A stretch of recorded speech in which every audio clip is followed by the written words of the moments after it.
Hey guys, I'm back, and I am, this is actually the night after the unboxing, but I'm pretty sick, and you can probably hear I'm congested, but we'll continue with this anyway, because I don't know when I'm not going to be sick, and I have work.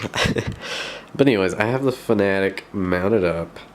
The CSL is on the wheelbase, and this is an OpenWheeler wheel stand, if you're wondering. I've had this for over a year. It's got covered in pet hair and stuff, so ignore that. If you're wondering why there's a mat here, it's just so I can wipe my feet off before getting on here. If you are like me and you have hardwood flooring, you know how much of a pain it is to walk around in socks and then get on here. You get dirt all over it. Now, the pedals themselves, I'll just go ahead and do it like a quick little review over. Excuse that cord hanging down right there, or all those jumbled up in the back. The CSR pedals themselves are actually they're 12-bit resolution when plugged into the CSL base. These are actually I actually really like these pedals, even though it's all made of plastic. The one thing that needs to be done is the brake pedal. It does need a dampener or some kind of progressive spring. You do have a little bit of adjustment with these springs. You can turn them and make them stiffer. But what this needs is I'm going to take these springs out and try to go and shop around and see if I can make a progressive spring. So it's going to be like a light spring to heavy spring. So that way you have some type of dampening there to make it not as mushy. Because you will push this pedal down and then you will lock up your brakes on your car. Apart from that, the pedals are fantastic for how cheap they are. I mean, $39.95, you can't really beat that. We're gonna move on to getting on my seat now. It's a comfy seat, by the way. Now here's my Fanatec, almost called a hydraulic e-brake. My Fanatec handbrake here is, I made this like little addition to my base here. My base is just to lift this up off the ground for more clearance to my monitor. I made it out of a 2x4 and some L brackets there, and it actually holds up quite well for what it is. Doesn't really move at all. And the handbrake itself is a analog. Now, if you don't know what that is, essentially it's at 0 right now, so the handbrake isn't activated, but whenever you're drifting, this is 100%. Now you can travel between, so you can go like 70%, 80%, 90, 100 or something. You know, you can actually pull it and adjust how much force you're putting on the rear wheels or locking them up. Great way to slow down your car in various ways. I fucking love this thing, by the way. Next up, the CSR Shifter. Now, the CSR Shifter is pretty old, pretty outdated, but you can pick one of these up for like, I don't know, 20 bucks off of eBay or Craigslist or something. Now, this is the metal one, a little bit sturdier. The one thing about these though, and as you can see, I got this like zip tied and ghetto rigged up here, because essentially CSRs need 2 poles to go through them, and it connects to the wheelbase of the CSR wheel. There's no hard mounting for these. They are mainly just meant to go to the CSR wheel itself, but I have this somehow zip tied up here and it's holding steady. I mean, it's pretty sturdy. The only thing it does is it'll move upwards if you put a lot of force on it, but it's good for what it is. And this will be upgraded eventually in the future. This is more of a toy-like controller of a shifter. It has really loud clunks to it, or clicks. I mean, if you can hear that, it's pretty loud. I mean, these are some pretty loud clicks for what they are. But it'll serve its purpose until it gets replaced. And usually the CSRs come with 2. One's a 6-speed and one is a sequential. Now, a good addition to these is if you do not get the handbrake, what you can do is, if you can get both of these, you turn this into a hydraulic, or into an e-brake itself, and use this. Essentially, you just plug this in or wire it up to run into your wheel or activate as a switch or a button or whatnot, and then you just pull it back. It activates your e-brake, and then you just put these up side by side, and then you have an e-brake and a shifter. That's what a lot of people used to do. You can still do that, and it's still a fairly cheap thing. If you can get 20 bucks for both of these, that is a good setup. And you know, it cuts the cost of this being like $99, $95 or something like that. We'll just say $100. Now we're back to the wheelbase itself. Now, as you know, the base is pretty heavy. I mean, I think I mentioned that in the unboxing part. This base is probably 2 or 3 times heavier than the G920, and that is just this base. That's not the wheel being on this base, and that's the G920 with its wheel on. This base is really heavy. It was well ventilated. To be honest, whenever I'm drifting, I'll set my hand here just to see if I can feel the air, and you can feel all the cool air whooshing out of it, and it is well ventilated. You can see one massive fan in the top if you look through the top of it.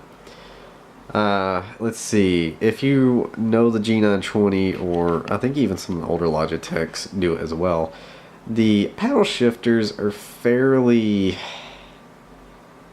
they feel like they're, I don't know, the clicks are really fake, I guess you could say, whenever you're using them.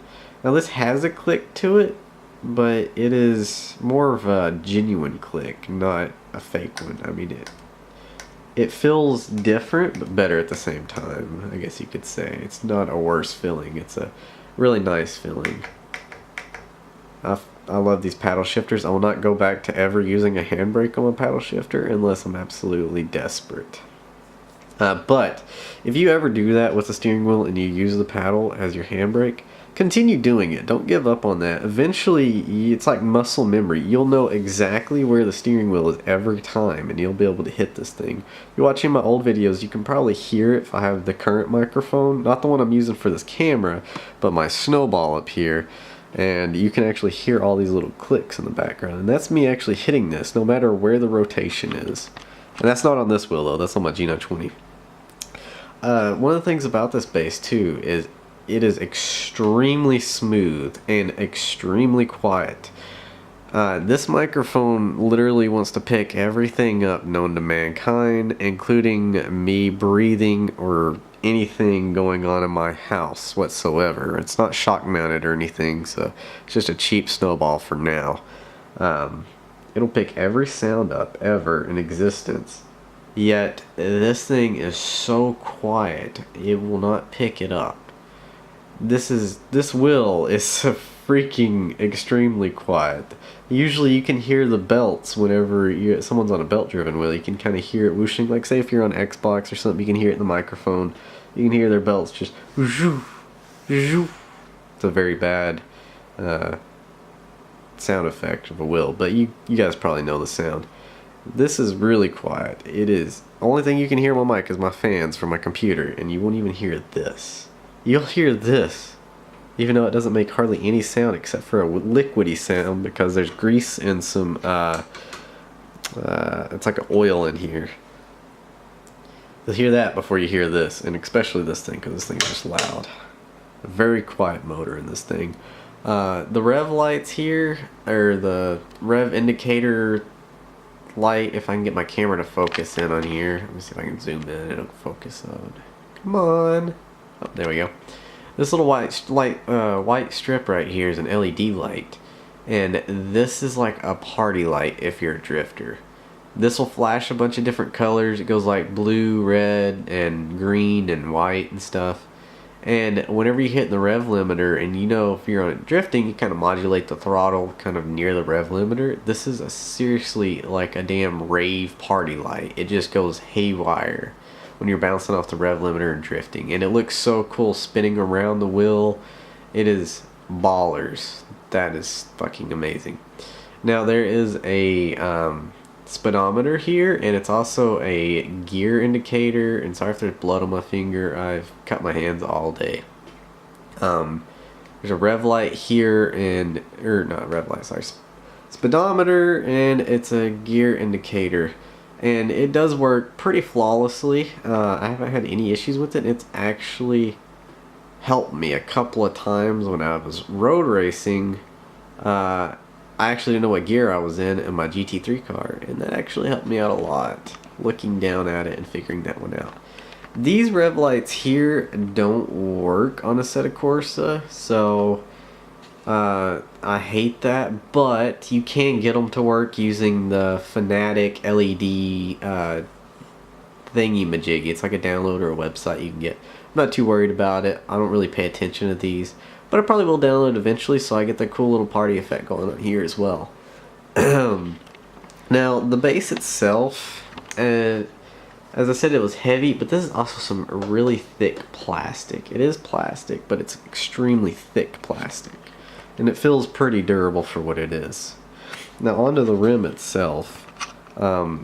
Back onto the rim itself, because I'm just jumping everywhere today, but now this is like a rubberized material. I don't know what, I think it is just rubber, but it grips pretty well. Like, you don't feel your hands sliding across it that easily like you would the G920 will.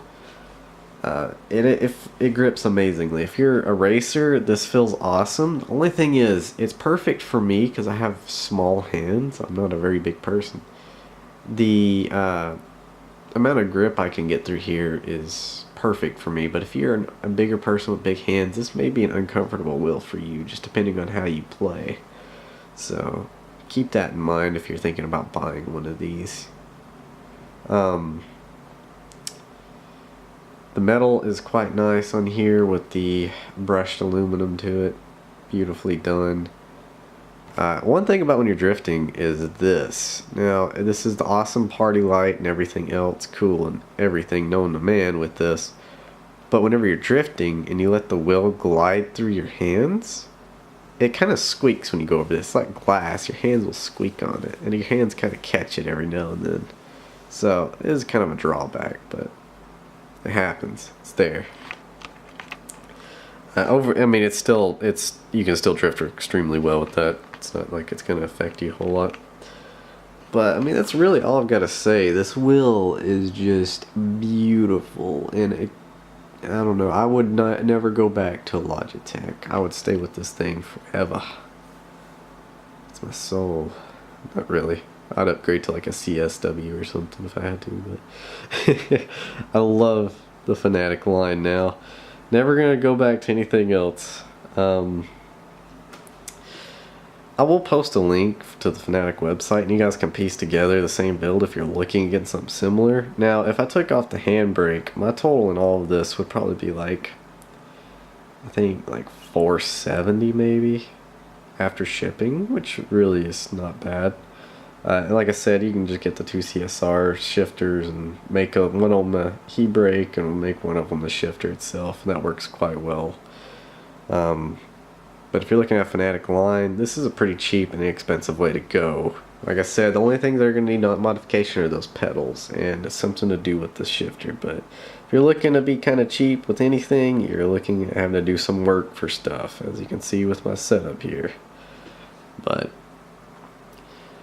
as it is, I will see you guys in another video when I actually drift with this thing. Peace, peeps.